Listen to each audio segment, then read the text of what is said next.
Hey everybody, welcome back to another episode. Today I'm going to show you how I converted to a full-size spare in my 2004 Kia Optima. It was very easy, cost me about $12 in parts, not including the full-size rim.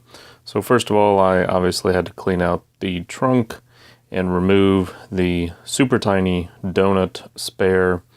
You just take the jack out, the rods, and that little screw there in the middle that holds the big giant bowl, dish, whatever you want to call it, and take that out and the donut spare out, and you'll see those 4 black pads.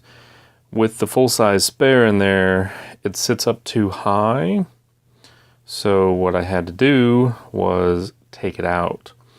Otherwise, the bottom of your trunk, that fiberboard, cardboard, doesn't lay flat and it wobbles around. Fortunately, those little foam squares were fairly easy to take out. The one closest to the trunk latch was the easiest, that one right there.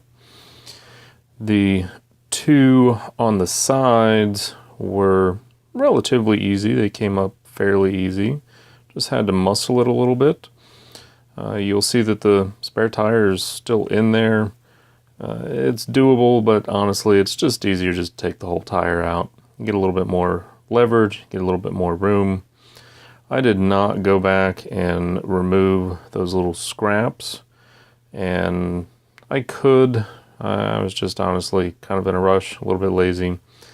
That back foam pad, that one was the hardest to come out. But once I got it out, you'll see it sits much flatter in that bowl in the trunk. Next, the screw, bolt, whatever you want to call it, didn't quite hold it in there. It wasn't long enough. I did double check to make sure that the jack still fits in there, even with a full-size spare, and it does. It fits just fine.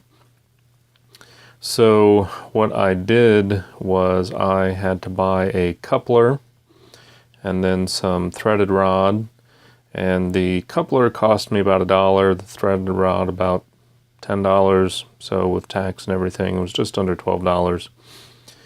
The rod size is actually 8 millimeters, and I have no idea what I'm doing here. Probably just double checking to make sure everything fits nice and flat.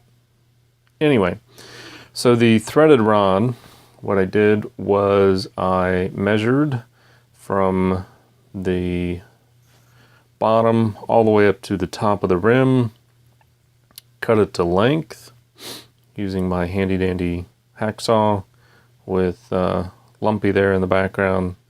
If you haven't watched any of my Lumpy videos, I encourage you to do that. It's a 1967 Ford Mustang. And of course, when cutting metal, it's always nice to take a file to it, just to take off any rough edges, sharp edges. Now you'll see here, I've got the coupler on, the threaded rod on, and the nut that holds the rim down, and I didn't measure right. So I went back and I did it again, and about 4.5 inches on the threaded rod seems to be the perfect size. You can see there, and there's the coupler that's already on there. And I put the end that I cut into the coupler just to play it safe. And then you'll see here in just a moment, it is pretty much a perfect fit. And that's it. $12 for parts. The full-size rim and tire will obviously cost you a little bit more, but in my mind it's a lot easier and safer than running around with one of those little donut spares. So just say no to donuts, unless they're nice donuts, then eat them.